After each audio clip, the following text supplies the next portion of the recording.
GMRC 5, Term 1, Week 7. Ang kahalagahan ng sariling pananampalataya at ang pagbabasa at pagninilay ng gawi ayon sa banal na aklat.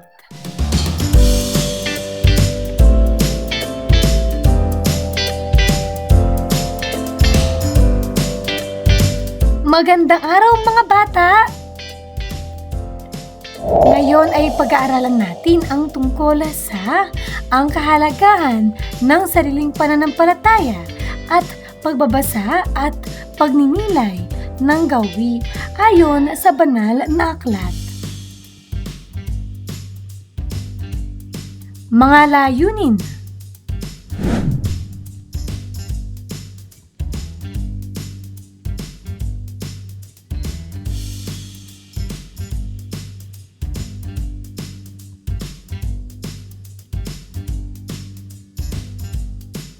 Unang araw. Maikling balik-aral. Gawain bilang isa. Paano to? Basahin at unawain ang bawat pangungusap. Piliin ang letra ng tamang sagot. Una, ano ang kahalagahan ng pagkakaroon ng pananampalataya sa sarili at sa Diyos? A. Ang pananampalataya ay nagpapahina ng loob. B. Ang pananampalataya ay nagbibigay ng lakas at pag-asa. C. Hindi mahalaga ang pananampalataya sa Diyos. D. Ang pananampalataya ay humahadlang sa tagumpay. Ano ang tamang sagot? Ito ay B. Ang pananampalataya ay nagbibigay ng lakas at pag-asa. Pangalawa, paano maaaring maipakita ang positibong pananaw sa pagmamahal sa sarili? A. Sa pamamagitan ng paghuhusga sa kapwa. B. Sa pamamagitan ng pamamahiya sa iba. C. Sa pamamagitan ng pagtanggap at pag-unawa sa sarili. D. Ang pagmamahal sa sarili ay nagdudulot lamang ng kasakiman. Ito ay C. Sa pamamagitan ng pagtanggap at pag-unawa sa sarili. Pangatlo, ano ang kahalagahan ng pag-aaral at pagpapalakas ng pananampalataya? A. Ang pananampalataya ay nagpapahina ng loob. B. Ang pag-aaral ng pananampalataya ay nagbibigay ng kaalaman at nagpapalakas ng pag-unawa sa mga bagay. C. Hindi kailangan ang pananampalataya sa buhay. D. Ang pananampalataya ay limitado lamang sa pagsimba. Ito ay B. Ang pag-aaral ng pananampalataya ay nagbibigay ng kaalaman at nagpapalakas ng pag-unawa sa mga bagay. Pang-apat, ano ang mga paraan upang mapalakas ang pananampalataya sa harap ng mga pagsubok? A. Sa pamamagitan ng pag-asa lamang. B. Sa pamamagitan ng pananatili sa komportableng kalagayan. C. Sa pamamagitan ng panalangin, pagbabasa ng banal na kasulatan at pakikisama sa mga taong may matibay na pananampalataya. D.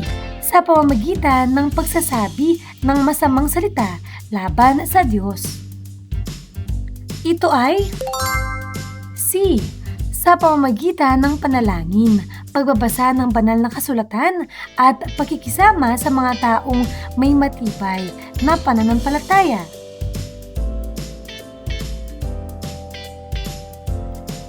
Panglima, ano ang mahalagang papel ng pagmamahal sa sarili sa proseso ng pag-unlad ng isang individual? A. Ang pagmamahal sa sarili ay nagbibigay ng pundasyon para sa positibong pag-unlad at pagkabuo ng individual. B. Ang pagmamahal sa sarili ay pagpapakita din ng pagmamahal sa lumikha. C. Ang pagmamahal sa sarili ay nagpapalakas ng loob anumang pagsubok ang kaharapin. D. Lahat ng nabanggit. Ang tamang sagot ay D. Lahat ng nabanggit.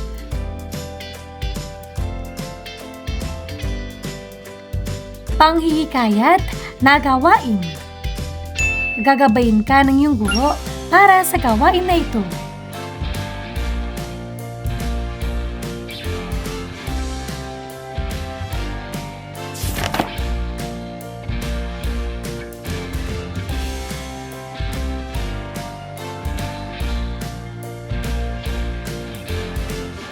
Para sa kasunod na bahagi, panoorin ang mga sumusunod na video.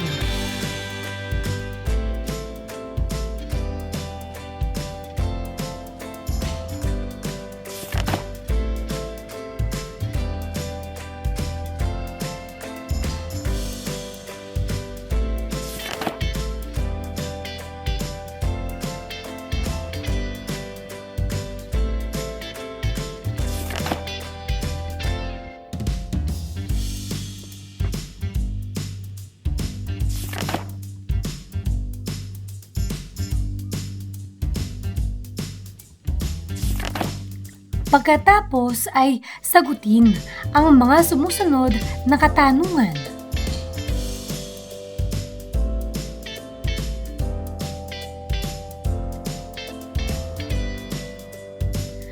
Paglinang sa kahalagahan sa pagkatuto sa aralin. Ang banal na aklat ay napakahalaga sa ating pananampalataya. Ito ay isang espesyal na aklat na naglalaman ng mga salita at mga aral mula sa Diyos.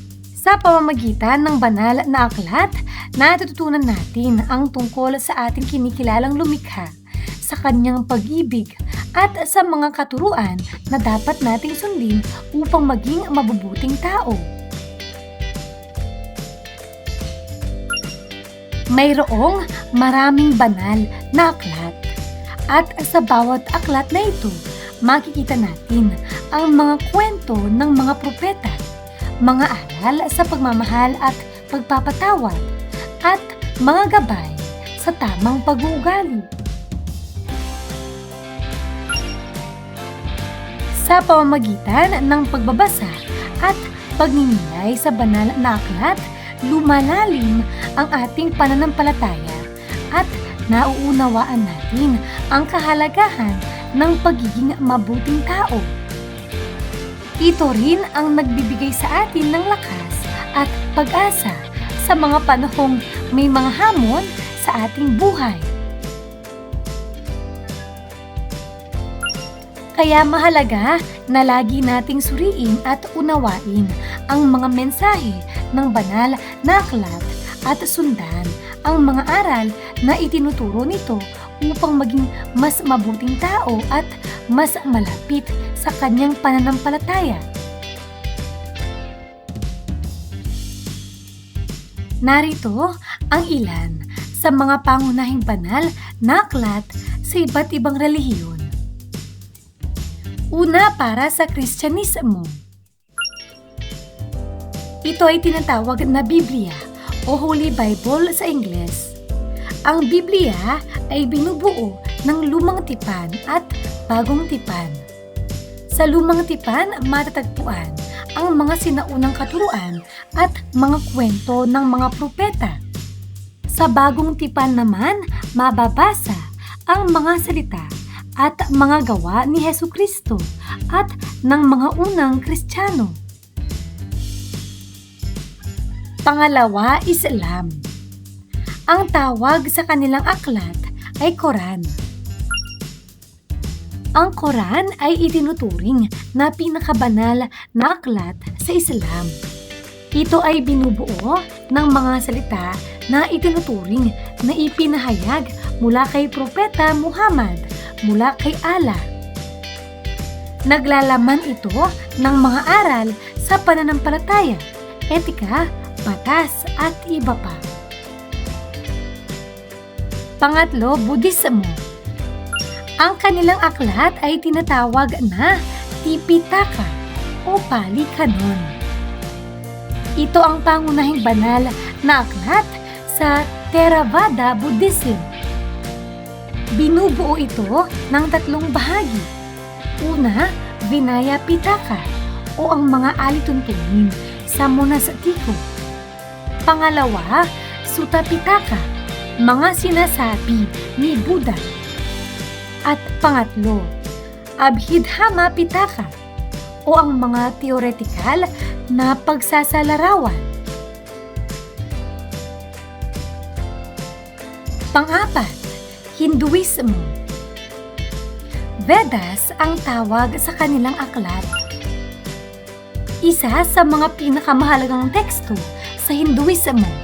Ito ay bahagi ng epikong Mahabharata at naglalaman ng mga turo ni Krishna kay Arjuna.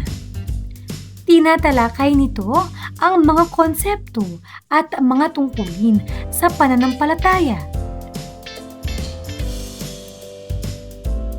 Panglima, Judaismo. Tanak ang tawag sa kanilang aklat.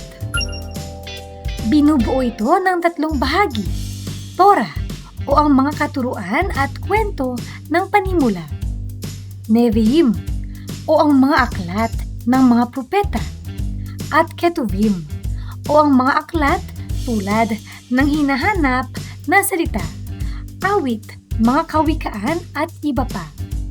Ang Torah o Pentateuch ang pinakamahalagang bahagi ng Tanak. Paghawan ng bokabularyo sa nilalaman ng aralin. Panuto, isulat ang nawawalang letra sa bawat kahon upang mabuo ang hinahanap na salita. Gamiting gabay ang kahulugan ng bawat salita na nasa ibaba. Para sa unang bilang. Ito ay paniniwala na nagtuturo sa tao kung paano maging mabuti at moral at kung paano mapapalapit sa Diyos o sa mga banal na nilalang. Ito ay relihiyon.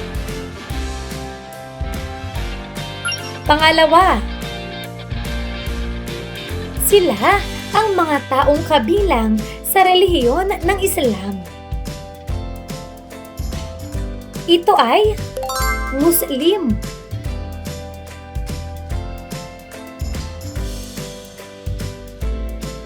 Pangatlo, ito ay ang pagtitiwala sa paniniwala sa isang bagay na nagbubunga ng pagkakaroon ng pag-asa. Ito ay pananampalataya.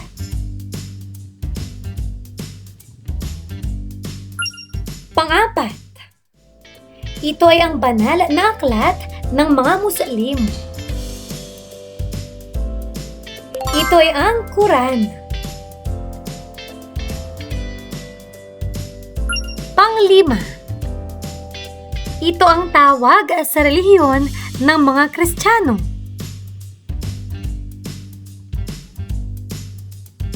Ang tamang sagot ay Kristyanismo. Ikalawang araw. Unang aralin, pagpapakilala sa mga banal na aklat o babasahin sa mga piling pananampalataya sa bansa. Pagproseso ng pag-unawa. Panuto, suriin ang mapa ng pananampalataya ng bansa o ang tinatawag na religion map. Ang Pilipinas, kagaya ng ibang mga bansa, ay may mga iba't ibang mga relihiyon. May karapatan ang bawat mamamayan na pumili ng relihiyon o pananampalatayang nais niyang samahan o salihan. Narito ang ilan sa mga pangunahing relihiyon sa Pilipinas.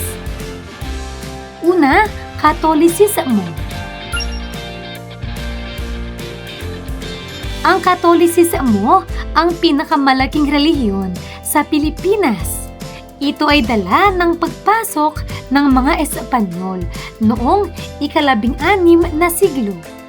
Ang halos 80% ng populasyon ng Pilipinas ay Katoliko.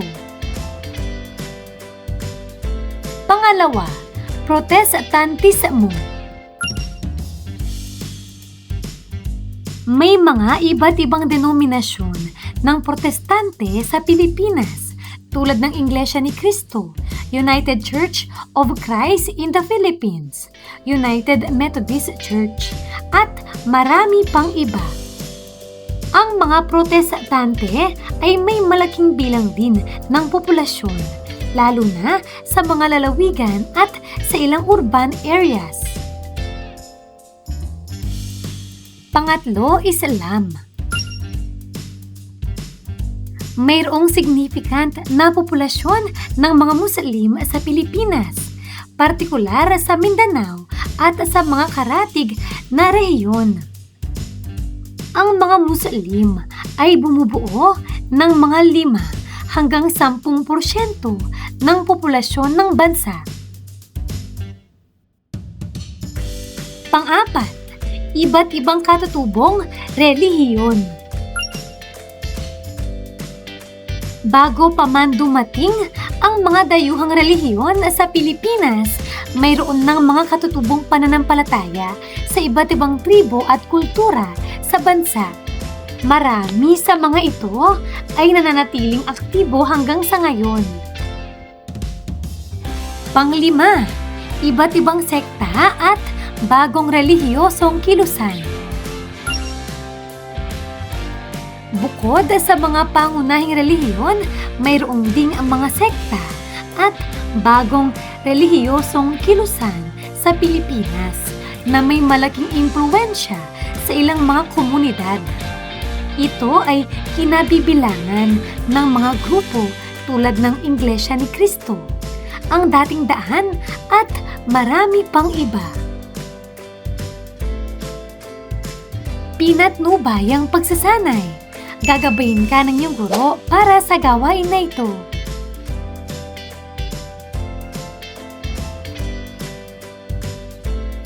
Paglalapat at pag-uugnay.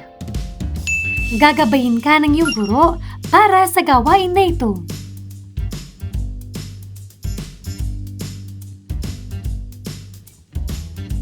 Narito ang halimbawa.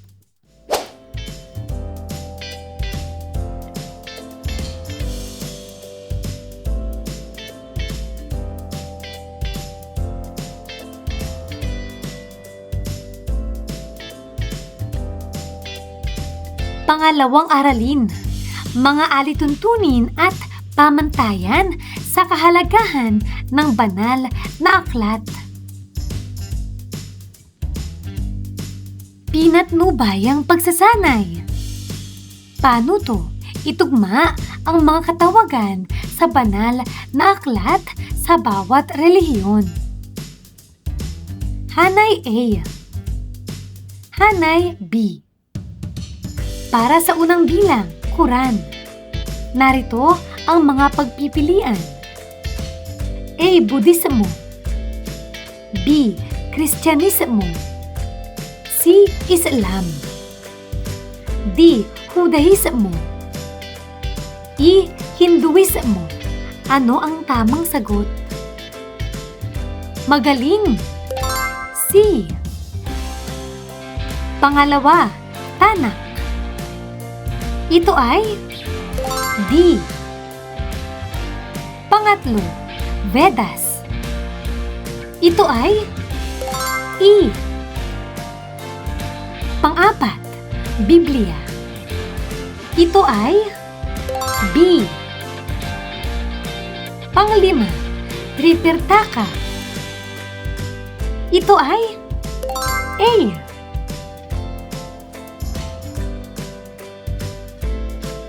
Paglalapat at pag-ugnay. Gagabayin ka ng iyong guro para sa gawain na ito.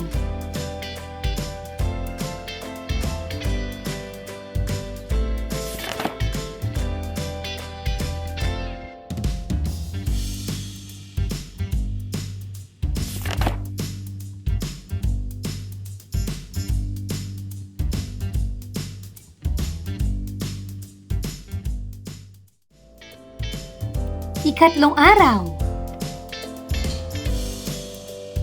Ikatlong aralin. Kahalagahan ng banal na aklat sa espiritualidad ng tao. Pagproseso ng pag-unawa. Ang banal na aklat o mga sagradong teksto o sulatin ay may mahalagang papel sa pananampalataya ng maraming tao, kasama na ang pamilyang Pilipino. Narito ang ilang mga halimbawa sa kahalagahan ng banal na aklat sa pananampalataya. Una, nagsisilbing gabay sa pananampalataya. Ang banal na aklat ay naglalaman ng mga aral, turo at gabay sa pamumuhay na nagmumula sa pinaniniwalaan sa Diyos o mga banal na nilalang. Ito ang nagbibigay liwanag sa mga individual tungkol sa tamang landas ng moralidad at pagpapahalaga. Pangalawa, nagbibigay daan sa pagpapalalim ng pananampalataya. Sa pamamagitan ng pag-aaral at pag-unawa sa mga teksto ng banal na aklat, ang mga tao ay nakakaroon ng pagkakataong palalimin ang kanilang pananampalataya at personal na ugnayan sa kanilang Diyos o Diyosa. Pangatlo, nagsasaad ng mga paraan ng pagbibigay galang at pagsunod. Ang mga banal na aklat ay naglalaman ng mga batas, kautusan, at mga payo na dapat sundin ng mga mananampalataya. Ito ang nagbibigay ng batayan para sa tamang pag-uugali at pakikisama sa lipunan. Pang-apat, nakakapagbigay pag-asa. Sa mga panahon ng pagsubok at pagdurusa, ang banal na aklat ay nagbibigay ng konsolasyon at pag-asa sa mga mananampalataya. Ang mga salita ng pag-asa, pagmamahal at pangako ng biyaya ay nagbibigay lakas sa mga naghihirap. Panglima, nagpapaalala ng mga paraan ng paghanda sa mga seremonya at ritual. Ang mga banal na aklat ay naglalaman ng mga gabay para sa mga seremonya at ritual ng pananampalataya tulad ng mga kasal, binyag at iba pa. Ito ay nagtutulong sa mga mananampalataya na maging maayos at makabuluhan ang kanilang partisipasyon sa mga seremonya. Pinatnubay ang pagsasanay. Gagabayin ka ng iyong guro para sa gawain na ito.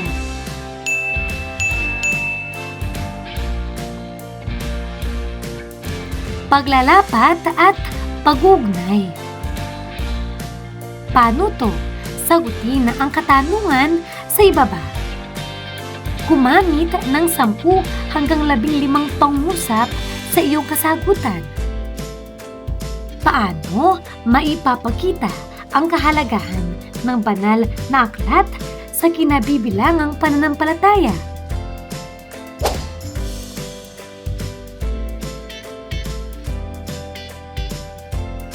Ika-4 na araw. Pabaong pagkatuto.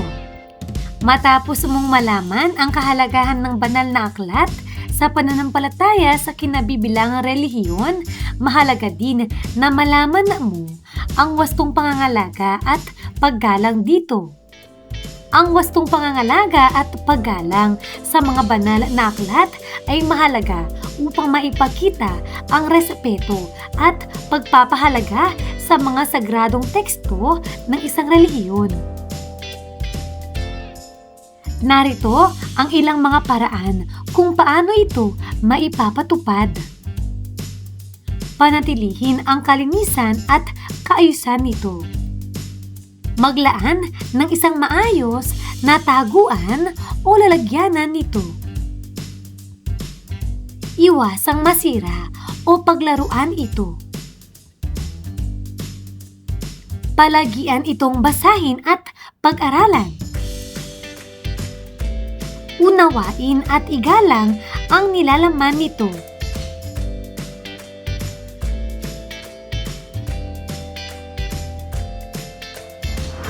Sa kabuuan, ang banal na aklat ay nagbibigay ng gabay, inspirasyon at lakas sa pananampalataya ng mga tao. Ito ang nagpapalalim sa kaalaman at pag-unawa sa ating kinabibilangang relihiyon at nagtuturo sa kanila ng tamang pamumuhay batay sa ating mga paniniwala. Nararapat lamang ang wastong pangangalaga at pagpapakita ng paggalang dito. Pagninilay sa pagkatuto. Paano to?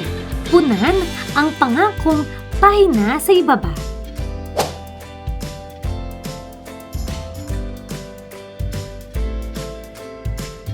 Pagsusulit.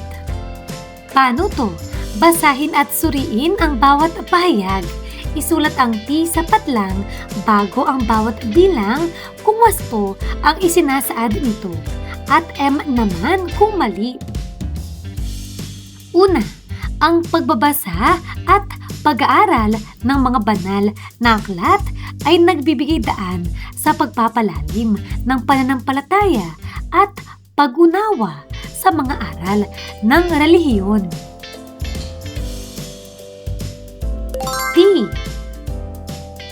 Pangalawa, mahalaga ang paglalagay ng mga banal na aklat sa isang espesyal na lugar tulad ng simbahan, templo o altar. Ito ay T. Pangatlo, ang banal na aklat ay walang kahalagahan sa pananampalataya at hindi dapat pagtuunan ng pansin ng mga mananampalataya. Ito ay M. Pang-apat, ang mga banal na aklat ay walang kahalagahan sa pananampalataya at maaaring ituring lamang ng mga simpleng libro. Ang tamang sagot ay M. Pang-apat, ang wastong pangangalaga ay kinabibilangan din ng regular na pagbasa at pag-aaral ng mga banal na aklat. Ito ay T. Pang-anim, ang maruming banal na aklat ay pagpapakita na ito ay palagi ang ginagamit at binabasa. Ang tamang sagot ay M. Pang-pito, ang pagturo sa mga bata ng mga aral at kwento mula sa banal na aklat ay isa sa mga paraan upang palakasin ang kanilang pananampalataya. Ang tamang sagot ay T. Pang-walo, Ang kabutihan ang pangunahing layunin na nais ituro ng mga banal na aklat. Ito ay T. Pangsyam. Ang Quran ay ang tawag sa banal na aklat ng mga Kristiyano. Ang tamang sagot ay M. Pang-10. Hindi mahalaga ang regular na pagbasa at pag-aaral ng mga banal na aklat sa pananampalataya dahil hindi naman ito nagdudulot ng kahalagahan sa buhay ng isang tao. Ang tamang sagot ay M. Mahusay mga bata! Ano ang mga natutuhan mo sa araw na ito? Ngayong araw na ito, natutuhan ko ang tungkol sa pagpapakilala sa mga banal na aklat o babasahin sa mga piling pananampalataya sa bansa. Mga alituntunin at pamantayan sa kahalagahan ng banal na aklat. At ang kahalagahan ng banal na aklat sa espiritualidad ng tao. Maraming salamat sa pakikinig mga bata. Sana ay may natutuhan kayo. Huwag niyong kalimutan pindutin ang like, share at subscribe.